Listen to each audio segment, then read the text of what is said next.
ನಮಸ್ಕಾರ ಎಲ್ರಿಗೂ, ನಾನು ನಿಮ್ ಸವಿತಾ. ವೆಲ್ಕಮ್ ಟು ಸವಿತಾ ನೀಸು ಯೂಟ್ಯೂಬ್ ಚಾನಲ್. ನಾನಿವತ್ತು ನಂದೇ ಶೈಲಿಯ ಪಲಾವನ್ನ ಮಾಡಿ ತೋರ್ಸೋಣ ಅಂತ ಇದ್ದೀನಿ. ನಾನು ಅದಕ್ಕೆ ಮಸಾಲೆ ಎಲ್ಲ ಏನು ರುಬ್ಬೋದಿಲ್ಲ, ಹಾಗೆ ಹೇಗ್ ಮಾಡೋದು ಅಂತೇಳಿ ನನ್ನ ಸ್ಟೈಲಲ್ಲಿ ನಾನು ತೋರಿಸ್ತೀನಿ. ಬನ್ನಿ ನೋಡೋಣ ಯಾವ್ಯಾವ ಇಂಗ್ರೀಡಿಯೆಂಟ್ಸ್ ತಗೊಂಡಿದ್ದೀನಿ ಅಂತ ಹೇಳಿ. ನೋಡಿ, ನಾನು ಇಷ್ಟು ತರಕಾರಿ ತಗೊಂಡಿದ್ದೀನಿ. ಏನೇನು ತಗೊಂಡಿದ್ದೀನಿ ಅಂತ ನೋಡಿ. ಇದನ್ನೆಲ್ಲ ವಾಶ್ ಮಾಡಿ ಕಟ್ ಮಾಡಿ ಎತ್ತಿಟ್ಕೊಂಡು ನಿಮಗೆ ಪಲಾವ್ ಹೇಗೆ ಮಾಡೋದು ಅಂತ ತೋರಿಸ್ತೀನಿ. ಮೊದಲನೇದಾಗಿ ನಾನು 1.5 ಲೋಟದಷ್ಟು ಅಕ್ಕಿ ತಗೊಂಡಿದ್ದೀನಿ. ಇದು ರಾ ರೈಸು. ಮತ್ತೆ ಅದಕ್ಕೆ ಒಂದು ಅರ್ಧ ಲೋಟದಷ್ಟು ಬಾಸುಮತಿ ರೈಸ್ ಬರುತ್ತಲ್ಲ, ಅದನ್ನ ನಾನು ತೊಳೆದು ನೆನೆ ಹಾಕೊಂಡಿದ್ದೀನಿ. ಇದು ಒಂದು ಅರ್ಧ ಗಂಟೆ ಮುಂಚೆನೇ ನಾವು ತೊಳೆದು ನೆನೆ ಹಾಕೋಬೇಕು. ಇದ್ರಾಗಿರೋ ಫೋರ್ಸ್ ಎಲ್ಲ ಓಪನ್ ಆಗ್ಬೇಕು ಅಂದ್ರೆ ಸ್ವಲ್ಪ ನೆನ್ಕೋಬೇಕು. ಇದು ಬಾಸುಮತಿ ಡೈರೆಕ್ಟ್ ಆಗಿ ಹಾಕಿದ್ರೆ ಇದು ಗಿಂಜಲಾಗುತ್ತೆ, ಅಂದ್ರೆ ಗಂಜಿ ತರ ಆಗುತ್ತೆ ಪಲಾವು. ಹಾಗಾಗಿ ನಾನು ಒಂದು ಅರ್ಧ ಗಂಟೆ ಮುಂಚೆನೆ ನೆನೆ ಹಾಕೊಂಡಿದ್ದೀನಿ ಇದನ್ನ. ಹಾಗೇನೆ ಒಂದು ಅರ್ಧ ಬೌಲ್ ಅಷ್ಟು ಬಟಾಣಿ ಕಾಳು ತಗೊಂಡಿದ್ದೀನಿ, ಹಸಿ ಬಟಾಣಿ.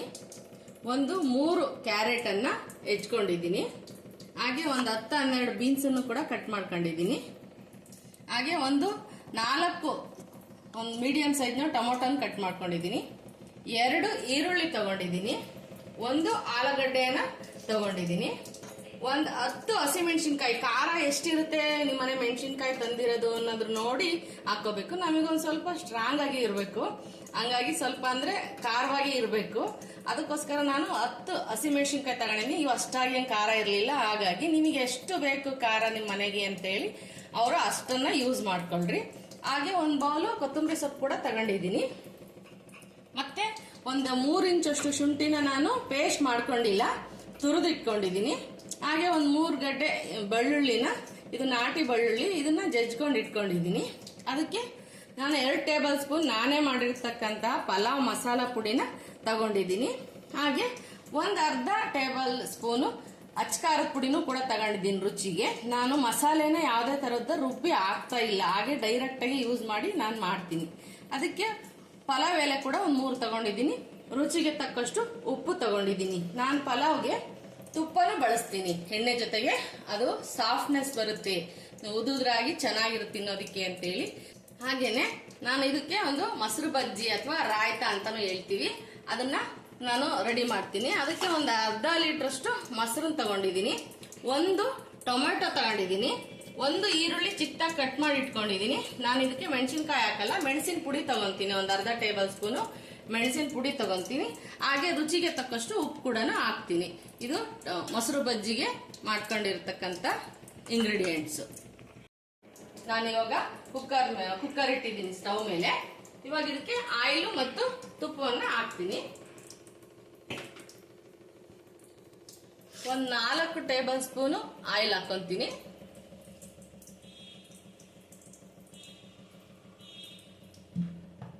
ಹಾಗೇನೆ 1 ಸ್ಪೂನು ತುಪ್ಪನೂ ಹಾಕಂತೀನಿ. ತುಂಬಾ ಟೇಸ್ಟಿಯಾಗಿರುತ್ತೆ ಅಡುಗೆಗೆ. ಪಲಾವು, ವಾಂಗಿಬಾತು, ಗೀ ರೈಸ್ ಇಂಥವಕ್ಕೆಲ್ಲನೂ ತುಪ್ಪ ಹಾಕೊಂಡ್ರೆ ತುಂಬಾ ಚೆನ್ನಾಗಿರುತ್ತೆ. 1 ಚಮಚ ತುಪ್ಪನೂ ಕೂಡ ಹಾಕೊಂಡಿದ್ದೀನಿ. ಒಗ್ಗರಣೆಗೆ ಸಾಸಿವೆ ಜೀರಿಗೆ ತಗೋತೀನಿ.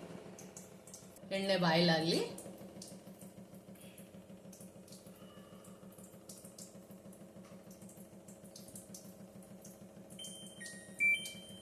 ಚಿಮಣಿ ಆನ್ ಮಾಡ್ಕೊಳ್ಳೋಣ.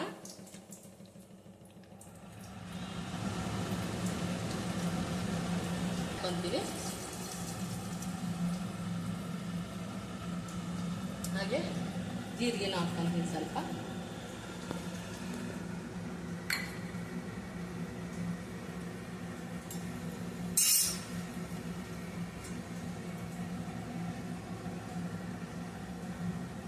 ಸಾಸಿವೆ ಜೀರಿಗೆ ಚಟ್ಪಟ ಅಂತ ಸಿಡಿದ ನಂತರ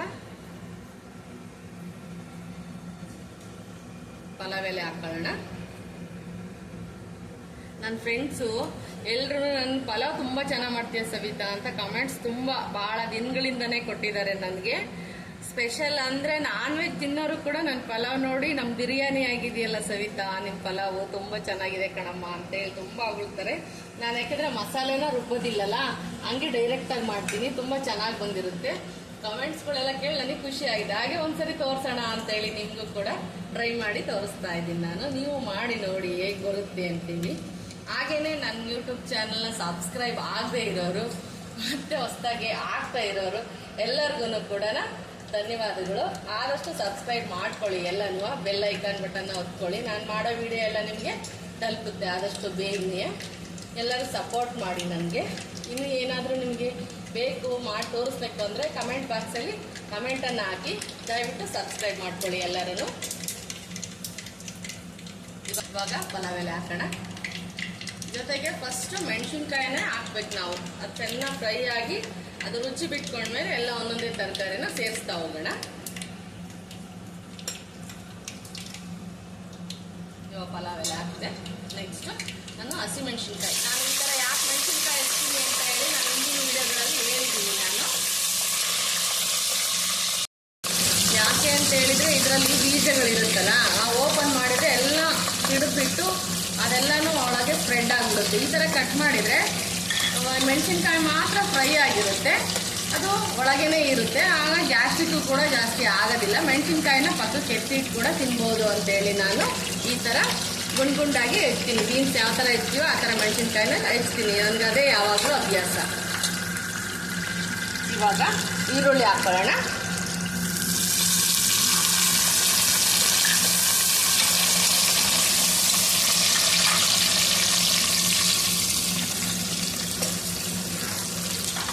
ಮತ್ತೆ ಇವಾಗ ಬೀನ್ಸ್ ಹಾಕೊಳ್ಳೋಣ.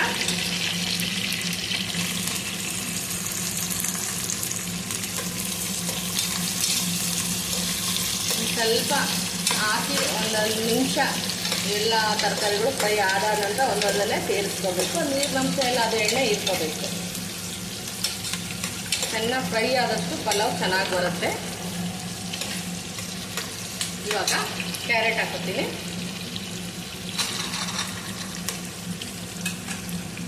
ನಾನು ಮಾಡೋ ತಿಂಡಿಗಳಲ್ಲಿ ಆಲ್ಮೋಸ್ಟ್ ನನ್ನ ಮಕ್ಕಳು ತುಂಬ ಇಷ್ಟಪಡೋದು ಅಂತ ಹೇಳಿದರೆ ಪಲಾವನ್ನೇ. ನನಗೂ ಕೂಡ ಪಲಾವೇ ಇಷ್ಟ. ನಾನು ಯಾವುದೇ ಹೋಟೆಲ್ಗೆ ಎಲ್ಲ ಹೋದರೆ ಮಾಡಿದರೆ ಪಲಾವ್ ತಗೊಳ್ಳಲ್ಲ. ನನ್ನ ಪಲಾವ್ ತಿಂದು ಅಭ್ಯಾಸ ಆಗಿತ್ತಲ್ಲ, ಆ ಪಲಾವ್ಗಳೆಲ್ಲ ನನಗೆ ಯಾಕೋ ಏನೋ ಇಷ್ಟ ಅನಿಸಲ್ಲ. ಎಲ್ಲರೂ ಇಷ್ಟಪಟ್ಟು ತಿಂತಾರೆ. ಬಟ್ ನಾನು ಆದಷ್ಟು ನಾನು ಹೋಟೆಲ್ಗಳಿಗೆಲ್ಲ ಹೋದರೆ ಪಲಾವ್ ತಗೊಳ್ಳೋದಿಲ್ಲ.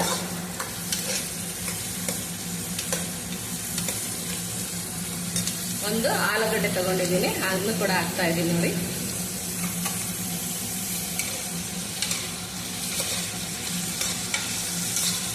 ಇದು ಫ್ರೈ ಆಗ್ತಿದೆ. ಇವಾಗ ಇದಕ್ಕೆ ಟೊಮೊಟೊ ಹಣ್ಣು ಸೇರಿಸ್ಕೊಳ್ಳೋಣ.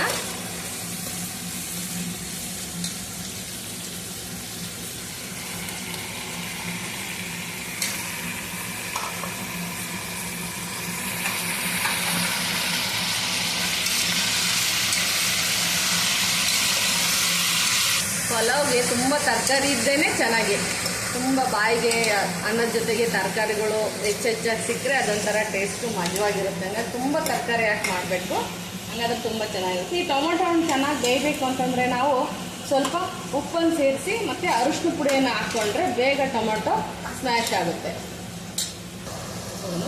ಚಿಕ್ಕ ಸ್ಪೂನಲ್ಲಿ ಅರಿಶಿನ ಪುಡಿ ಹಾಕ್ಕೊತೀನಿ. ಹಾಗೆ ಸ್ವಲ್ಪ ಉಪ್ಪನ್ನು ಹಾಕ್ತೀನಿ, ಆಮೇಲೆ ಇನ್ನು ಮಿಕ್ಕಿದ್ದನ್ನು ಹಾಕ್ತೀನಿ.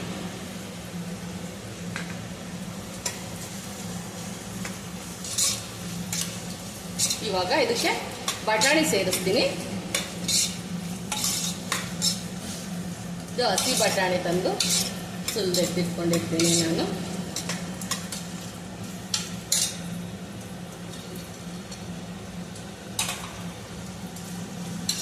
ಅವರೆಕಾಳು ಸೀಸನ್ನಲ್ಲಿ ಭಾಳ ಬರೀ ಅವರೆಕಾಳು ಉಪ್ಪಿಟ್ಟು, ಅವರೆಕಾಳು ಪಲಾವು, ಅವರೆಕಾಳು ಚಿತ್ರಾನ್ನ ಇದೇ ಮಾಡಿದ್ವಿ. ಇವಾಗೆಲ್ಲ ಸೀಸನ್ ಮುಗೀತು. ಇವಾಗ ಮತ್ತಿದೆ ಬಟಾಣಿನೂ ಸೀಸನ್ನು ಅಷ್ಟೇ, ಇವಾಗಲೇ ಜಾಸ್ತಿ. ಆಮೇಲೆಲ್ಲ ಡ್ರೈ ಬಟಾಣಿನ ನೆನೆ ಹಾಕಿ ಇಟ್ಕೋಬೇಕು. ಹಸಿ ಬಟಾಣಿ ಸಿಕ್ಕಾಗ ಅದು ಒಂಥರ ಟೇಸ್ಟ್ ಇರುತ್ತೆ, ಒಣ ಬಟಾಣಿ ಒಂಥರ ಟೇಸ್ಟ್ ಕೊಡುತ್ತೆ. ನಾನಿಲ್ಲಿ ಹಸಿ ಬಟಾಣಿನ ಹಾಕಿದ್ದೀನಿ.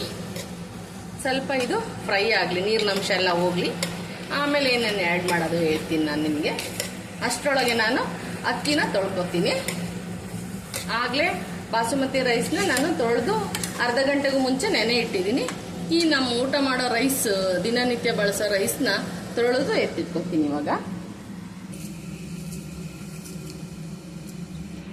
ಇಟ್ಕೋಬೇಕು, ನೀರೆಲ್ಲ ಬಿಟ್ಕೊಂಡು ಫ್ರೈ ಆಗಿ ಚೆನ್ನಾಗಿ ಡ್ರೈ ಆಗಬೇಕು ಸ್ವಲ್ಪ ಕುಕ್ಕರ್. ಅವಾಗ ನಾನು ಬೇರೆ ಮಸಾಲೆಗಳು ಮತ್ತು ಗಾರ್ಲಿಕ್, ಜಿಂಜರ್ ಎಲ್ಲನೂ ಹಾಕ್ತೀನಿ. ನೋಡಿ, ಸ್ಟವ್ದು ಈ ಥರ ಡ್ರೈ ಆಗಬೇಕು ರಸ ಎಲ್ಲ. ಇವಾಗ ನಾನು ಶುಂಠಿನ ಪೇಸ್ಟ್ ಮಾಡ್ಕೊಳ್ಳಲ್ಲ, ಈ ಥರ ಕೊಬ್ಬರಿ ತುರಿಯೋ ಮಣಿಯಲ್ಲಿ ತುರ್ಕೋತೀನಿ. ನಾನು ಕೊಬ್ಬರಿ ತುರಿಯೋದ್ರಲ್ಲೇ ಶುಂಠಿನ. ಹಾಗೆ ಇದು ನಾಟಿ ಬೆಳ್ಳುಳ್ಳಿ ಆಗಿರೋದ್ರಿಂದ ನಾನು ಫುಲ್ಲು ಸಿಪ್ಪೆನ ತಗೊಳ್ಳೋದಿಲ್ಲ, ದಪ್ಪ ದಪ್ಪ ಇರೋದು ಮಾತ್ರ ಸಿಪ್ಪೆ ತೆಗಿದ್ದೀನಿ. ಚಿಕ್ಕದನ್ನೆಲ್ಲ ಹಾಗೇನೆ ಜಜ್ಜಿ ಹಾಕ್ತೀನಿ ನಾನು.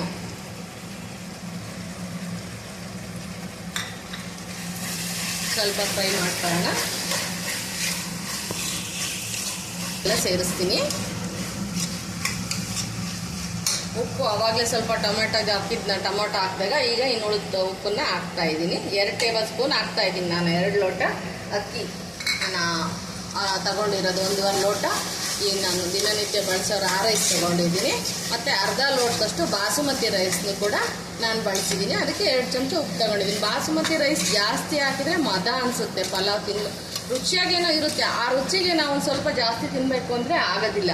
ಹಂಗಾಗಿ ನಾನು ಅದನ್ನು ಕ್ವಾಂಟಿಟಿ ಸ್ವಲ್ಪನೇ ತಗೊಳ್ಳೋದು ಯಾವಾಗಲೂ. ಇವಾಗ 2 ಟೇಬಲ್ ಸ್ಪೂನು ನಾನೇ ಮಾಡಿರ್ತಕ್ಕಂತಹ ಇದು ಪಲಾವ್ ಮಸಾಲ ಪುಡಿ. ತುಂಬ ನಯಸ ರುಬ್ಕೊಳ್ಳಲ್ಲ, ನಾನು ತರಿಯಾಗಿ ರುಬ್ಕೊತೀನಿ. ಹಾಗೆ ರುಚಿಗೋಸ್ಕರ ನಾನು ಖಾರದ ಪುಡಿನೂ ಕೂಡ ಯೂಸ್ ಮಾಡ್ತೀನಿ, ಅರ್ಧ ಟೇಬಲ್ ಸ್ಪೂನ್. ಇವಾಗ ಇದು ಸ್ವಲ್ಪ ಫ್ರೈ ಆಗಿ ನಂತರ ಅಕ್ಕಿ ಹಾಕೊಳ್ಳೋಣ.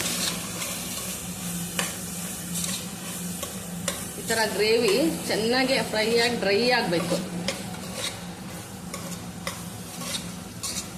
ನೀರಿನ ಅಂಶ ಎಲ್ಲ ಹೋಗಿ ಎಣ್ಣೆ ಥರ ಕಾಣಬೇಕು. ಆವಾಗ ನಾವು ರೈಸ್ ಹಾಕಿ ಇನ್ನೂ ಸ್ವಲ್ಪ ಹೊತ್ತು ಫ್ರೈ ಮಾಡಿ ಅಳತೆಗೆ ನೀರು ಹಾಕೋಣ. ಇವಾಗ ನಾನು ಅಕ್ಕಿನ ಹಾಕ್ತೀನಿ.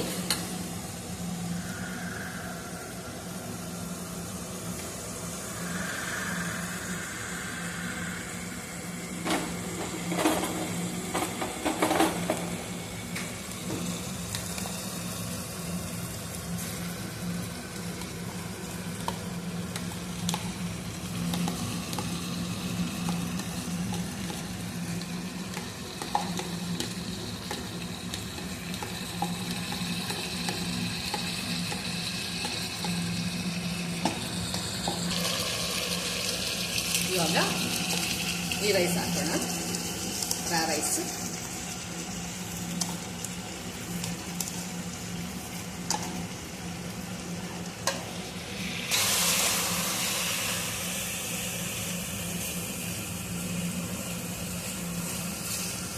ಇವಾಗ ಅಕ್ಕಿನ ಚೆನ್ನಾಗಿ ಈ ಗ್ರೇವಿ ಒಳಗೆ ಫ್ರೈ ಮಾಡ್ಕೊಳ್ಳೋಣ. ಇದೆಲ್ಲನೂ ಹಸಿದೆಲ್ಲ ಹೋಗಿ ಡ್ರೈ ಆಗಬೇಕು ತಳ. ಆವಾಗ ನಾವು ನೀರನ್ನು ಆ್ಯಡ್ ಮಾಡೋಂತೆ ಫ್ರೈ ಮಾಡ್ಕೊಳ್ಳೋಣ. ಚೆನ್ನಾಗಿ ಸ್ವಲ್ಪ ಫ್ರೈ ಆಗಿ ನೋಡಿ. ಇವಾಗ ಈ ಥರ ಆಗಬೇಕು ಫ್ರೈ. ಈ ಥರ ಡ್ರೈಯಾಗಿ ಫ್ರೈ ಆಗಬೇಕು ನೋಡಿ. ಇವಾಗ ಕಚ್ಕೊತಾ ಇದೆ ಅಕ್ಕಿ ಕುಕ್ಕರ್ಗೆಲ್ಲ. ಆ ಥರ ಗ್ರೇವಿ ಒಳಗೇನೆ ಇದು ಎಲ್ಲ ಗ್ರೇವಿನೂ ಎಳ್ಕೋಬೇಕಾಗ್ತದೆ. ಇವಾಗ ಇದಕ್ಕೆ ಸರಿ ಒಂದಾಗೆ ನೀರು ಹಾಕ್ತೀನಿ. ನಾನು 1.5 ಲೋಟ ಈ ರೈಸು ಅಂದರೆ ರಾ ರೈಸು ಮತ್ತು ಅರ್ಧ ಲೋಟ ಬಾಸುಮತಿ ತಗೊಂಡಿದ್ದೀನಿ.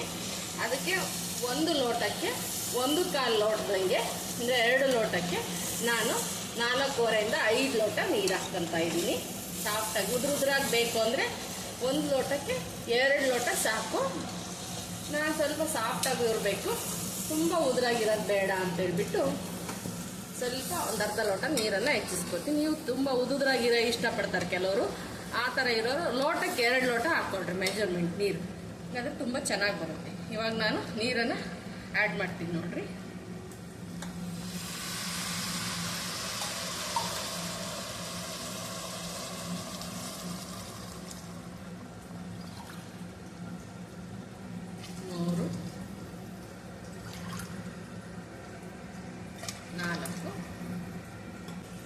5 ಲೋಟ ಹಾಕ್ತೀನಿ. ಕೊನೆಗೆ ಇದೆಲ್ಲ ಲಾಸ್ಟಲ್ಲಿ ಈಗೆಲ್ಲ ಇರುತ್ತಲ್ಲ, ಈ ಥರ ಎಲ್ಲ ಮಾಡಿ ನೀಟಾಗಿ ಮಿಕ್ಸ್ ಮಾಡಿ ಎಲ್ಲ ಬೆರೆಸಿ ಆಮೇಲೆ ಲಿಡ್ಡನ್ನು ಕ್ಲೋಸ್ ಮಾಡೋಣ. ಸಿಡಿದಿರುತ್ತಲ್ಲ ಎಲ್ಲ ಒಗ್ಗರಣೆಯಲ್ಲಿ. 5 ಲೋಟ ನೀರನ್ನು ಹಾಕ್ತೀನಿ. ಇವಾಗ ಸ್ವಲ್ಪ ಮಿಕ್ಸ್ ಮಾಡಿಬಿಟ್ಟು ಲಿಡ್ಡನ್ನು ಕ್ಲೋಸ್ ಮಾಡಿ ಕೂಗೋದು 2 ಕೂಗು ಕೂಗಿಸ್ತೀನಿ ನಾನು. ಕೆಲವ್ರು ಕುಕ್ಕರ್ ಮೇಲೆ ಡಿಪೆಂಡ್ ಆಗಿರುತ್ತೆ. ಕೆಲವೊಬ್ರು ಒಂದೇ ಕೂಗಿಗೆ ಆಗಿರುತ್ತೆ, ಕೆಲವರಿಗೆ 3 ಕೂಗು 4 ಕೂಗು ಕೂಗಿಸ್ತಾರೆ. ನಮ್ಮ ಕುಕ್ಕರಲ್ಲಾದ್ರೆ 2 ಕೂಗು ಕೂಗಿಸ್ತಾ ಇದ್ದೀನಿ. ಇವಾಗ ಲಿಡ್ಡನ್ನು ಕ್ಲೋಸ್ ಮಾಡ್ತೀನಿ. ಲಾಸ್ಟಿಗೆ ನಾನು ಗಾರ್ನಿಷ್ ಥರ ಕೊತ್ತಂಬರಿ ಸೊಪ್ಪನ್ನು ಬಳಸ್ತೀನಿ. ಇವಾಗ ಲಿಡ್ಡನ್ನು ಕ್ಲೋಸ್ ಮಾಡ್ತೀನಿ. ಇವಾಗ 2 ಕೂಗು ಕೂಗಲಿ ಇದು. ಅಷ್ಟರಲ್ಲಿ ನಾನು ಇವಾಗ ಮೊಸರು ಬಜ್ಜಿ ಮಾಡ್ತೀನಿ. ಬನ್ನಿ ಇವಾಗ ಮೊಸರು ಬಜ್ಜಿ ಮಾಡಿ ನೋಡೋಣ. ಈಗ ನಾನು ಒಂದು ಅರ್ಧ ಲೀಟ್ರಷ್ಟು ಮೊಸರನ್ನ ಹಾಕೋತಾ ಇದ್ದೀನಿ.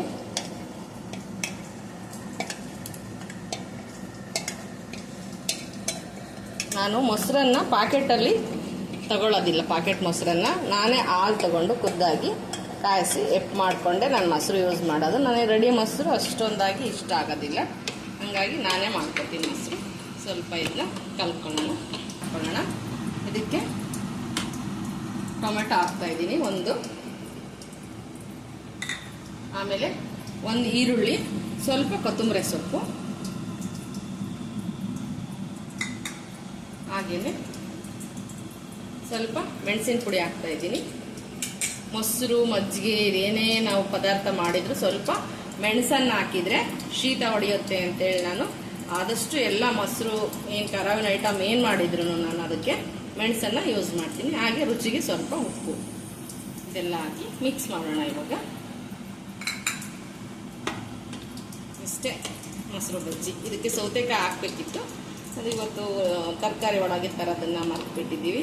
ಹಾಗಾಗಿ ನಾನು ಬರೀ ಈರುಳ್ಳಿ ಟೊಮೆಟೊ ಕೊತ್ತಂಬರಿ ಒಳಗೇ ಒಂದು ಮೊಸರು ಬಜ್ಜಿನ ಮಾಡ್ತಾಯಿದ್ದೀನಿ. ಯಾಕೆಂದರೆ ಪಲಾವ್ಗೆ ಸ್ವಲ್ಪ ಹುಳಿ ಪದಾರ್ಥದಲ್ಲಿರೋವಂಥ ಇದು ಬೇಕು, ಗ್ರೇವಿ ಬೇಕು ಸ್ವಲ್ಪ. ಯಾಕೆಂದರೆ ಅದಕ್ಕೆ ಹುಳಿ ಆ್ಯಡ್ ಮಾಡಿ ಟೊಮೊಟೊದಿಂದನೇ ಅದು ಹುಳಿ ಅಲ್ವಾ, ಇದಿದ್ದರೆ ತುಂಬ ಟೇಸ್ಟ್ ಕೊಡುತ್ತೆ ಅಂತ ಹೇಳ್ಬಿಟ್ಟು ನಾನು ಮೊಸರು ಬಜ್ಜಿ ಮಾಡಿದ್ದೀನಿ. ಹಸಿಮೆಣ್ಸಿನ್ಕಾಯಿ ಆದಷ್ಟು ನಾನು ಕೋಸಂಬರಿ ಈ ಥರ ಮೊಸರು ಬಜ್ಜಿ ಅದಕ್ಕೆಲ್ಲ ಹಾಕೋದಿಲ್ಲ. ಯಾಕಂದ್ರೆ ತಿಂದುಬಿಡ್ತೀವಿ, ಖಾರ ಅದು ಗ್ಯಾಸ್ಟ್ರಿಕ್ ಆಗಿಬಿಡುತ್ತೆ. ಖಾಲಿ ಹೊಟ್ಟೆಯಲ್ಲಿ ಏನಾದರೂ ಮೆಣಸಿನ್ಕಾಯಿ 1 ಪೀಸ್ ತೆಗೆದುಬಿಟ್ರೆ ಕಣ್ಣಲ್ಲೆಲ್ಲ ನೀರು ಬಂದುಬಿಡುತ್ತೆ. ಒಂದು ಗ್ಯಾಸ್ಟ್ರಿಕ್ ಕೂಡ ಆಗುತ್ತೆ. ಅದಕ್ಕೆ ಮೆಣಸು ಎಲ್ಲದಕ್ಕೂ ಒಳ್ಳೇದಲ್ವಾ. ಕೋಸಂಬರಿಗೂ ಕೂಡ ನಾನು ಸ್ವಲ್ಪ ಮೆಣಸು ಪುಡಿನೇ ಹಾಕ್ತೀನಿ ನಾನು ಆದಷ್ಟು. ಹಸಿಮೆಣ್ಸಿನ್ಕಾಯಿ ಇವಕ್ಕೆಲ್ಲ ಸಲಾಡ್ಗಳಿಗೆ ಇವಕ್ಕೆಲ್ಲ ಹಾಕೋದಿಲ್ಲ ನಾನು. ಹಾಗಾಗಿ ನಾನು ರೆಡಿ ಯಾವಾಗಲೂ ಮೆಣಸು ಪುಡಿ ಮಾಡಿಟ್ಕೊಂಡಿರ್ತೀನಿ. ಮುಗಿತು ನೋಡಿರಿ ಮೊಸರು ಬಜ್ಜಿ ಇಷ್ಟೇ. 10 ನಿಮಿಷದಲ್ಲಿ ಕುಕ್ಕರ್ಗೆ ಹೋಗುತ್ತೆ, ಪಲಾವ್ ಕೂಡ ರೆಡಿ ಆಗುತ್ತೆ. ಎರಡನ್ನೂ ಸರ್ವ್ ಮಾಡಿಕೊಂಡು ಟೇಸ್ಟ್ ನೋಡಿ ಹೇಳ್ತೀನಿ. ನೀವು ಕೂಡ ಹಾಗೆ ಮಾಡ್ಕೊಳ್ಳಿ. ಎಲ್ಲರೂ ರುಚಿಯಾಗಿ ಮಾಡ್ಕೊಂಡು ತಿಂದ್ರಿ. ನನ್ನ ಸ್ಟೈಲ್ ಎಲ್ಲರೂ ಪಲಾವ್ ಮಾಡ್ತಿರಿಲ್ಲ ಅಂತಲ್ಲ, ಇದು ನಾನು ಮಾಡೋ ಸ್ಟೈಲ್ ಹೇಗಿರುತ್ತೆ ಅಂತೇಳಿ ತೋರಿಸ್ತೆ. ಹಾಗೆ ಎಲ್ಲರೂ ಕೂಡ ದಯವಿಟ್ಟು ಸಬ್ಸ್ಕ್ರೈಬ್ ಆಗಿ. 10 minutes later. ನೋಡಿ ಇವಾಗ ಕುಕ್ಕರ್ ವೆಯ್ಟನ್ನು ಎತ್ತೋಣ. ತಣ್ಣಗಾಗಿದೆ, ಎತ್ಬಿಟ್ಟು ಆದಷ್ಟು ವೆಯ್ಟನ್ನು ಎತ್ಕೊಂಡೆ ನಾವು ಕುಕ್ಕರನ್ನು ಓಪನ್ ಮಾಡ್ಬೇಕು. ನೋಡ್ರಿ ಈ ಥರ ಆಗಿದೆ ನೋಡಿ ಎಲ್ಲ. ಇದಕ್ಕೆ ಕೊತ್ತಂಬರಿ ಸೊಪ್ಪು ಹಾಕಿ ನಾವು ಮಿಕ್ಸ್ ಮಾಡ್ಕೊಳ್ಳೋಣ.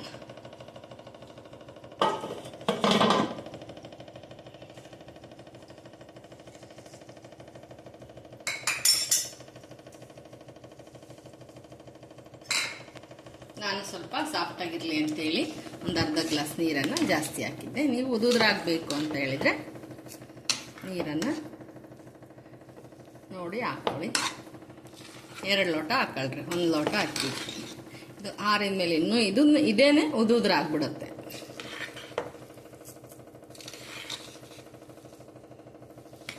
ಬಿಸಿನೇ ಭಾಳ ಕಲ್ಕಿದ್ರೆ ಮೆತ್ತಗಾಗ್ಬಿಡುತ್ತೆ. ನೋಡಿ ಈ ಥರ ಆಗುತ್ತೆ. ಸರ್ವಿಂಗ್ ಬೌಲ್ಗೆ ಹಾಕಿ ತೋರಿಸ್ತೀನಿ ನಿಮಗೆ. ನೋಡಿ ಈ ಥರ ಸಾಫ್ಟಾಗಿ ಬಂದಿದೆ ಪಲಾವು. ನೋಡಿ ಫೈನಲಿ ಪಲಾವು ಆಗಿದೆ. ಹೀಗೆ ಅದ್ರ ಜೊತೆಗೆ ಮೊಸರು ಬಜ್ಜಿನೂ ಕೂಡ ರೆಡಿ ಇದೆ. ಟೇಸ್ಟ್ ಮಾಡಿ ನಿಮಗೆ ತೋರಿಸ್ತೀನಿ. ನೋಡಿ ಸ್ವಲ್ಪ ಸಾಫ್ಟಾಗೆ ಮಾಡ್ಕೊಂಡಿದ್ದೀವಿ ನಾವು. ನಾನು ನಿಮ್ಗೆ ಹೇಳಿದ್ನಲ್ಲ, ಸ್ವಲ್ಪ ನೀರು ಕಮ್ಮಿ ಮಾಡ್ಕೊಂಡು ಉದುರಾಗಿ ಮಾಡಿಕೊಂಡ್ರಿ. ಟೇಸ್ಟ್ ಮಾಡಿ ನಿಮಗೆ ಹೇಳ್ತೀನಿ ನಾನು ಹೇಗೆ ಬಂದಿದೆ ನಾನು ಮಾಡಿರೋ ಪಲಾವ್ ಅಂತ.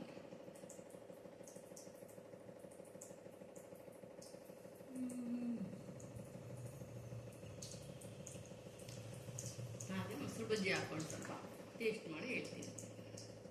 ಖಾರವಾಗಿದೆ, ಮಸ್ತಾಗಿದೆ.